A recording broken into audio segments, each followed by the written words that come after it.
Suppose നമ്മളിപ്പോ കല്യാണം കഴിച്ചിട്ടില്ല, ഇപ്പോഴാണ് ചില കല്യാണം നടക്കാൻ പോണത്. അപ്പൊ ഇപ്പൊ ഒരു പെൺകുട്ടിനെ സെലക്ട് ചെയ്യാൻ പറഞ്ഞു കഴിഞ്ഞാൽ ഈ ആര് സെലക്ട് ചെയ്യും? നീ അല്ലാണ്ട് ഞാനൊരാളെ ചിന്തിക്കാൻ പേടിക്ക് പറ്റില്ല. നമ്മളവര് കണ്ടുപിടിട്ടില്ല, ഞാനില്ല. അങ്ങനെ ആണെങ്കിൽ ഒരാളുണ്ട്. +2 പഠിക്കുമ്പോ എനിക്കൊരു ലൈൻ ഉണ്ടായിരുന്നു. അതെന്നോട് പറഞ്ഞിട്ടുണ്ട്. കഴിഞ്ഞ ആഴ്ച നമ്മള് പള്ളി പോയില്ലേ, അവള് വന്നിട്ടുണ്ടായിരുന്നു. ആര്? എടി എന്റെ എക്സ്. മറ്റേ +2 വെച്ച്. ഓക്കെ. എടി +2 വെച്ചിട്ടുണ്ടല്ലോ, അതൊക്കെ എന്തോ ഒരു മുടിയെന്നറിയോ. ഇപ്പൊ അതൊക്കെ പോയി കാണല്ലേ? ഇല്ല, നിന്റെ ഈ ചപ്രാച്ചി മുടിയിലൊന്നുമല്ല.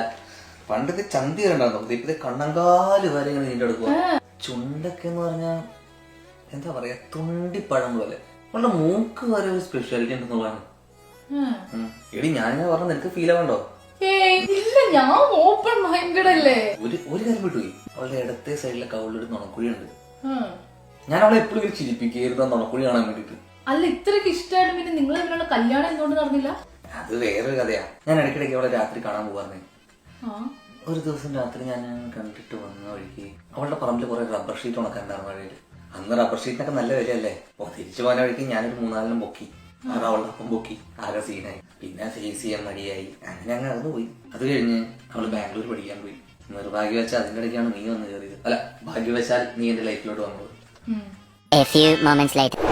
നീ ഓപ്പൺ മൈൻഡ് എന്ന് പറഞ്ഞോണ്ട് നിന്റെ ചന്ത മറ്റവളില്ല. നീ അവളോട് പോയി സുഖമായിട്ട് ഉടുക്കുന്നതല്ലേ പട്ടി.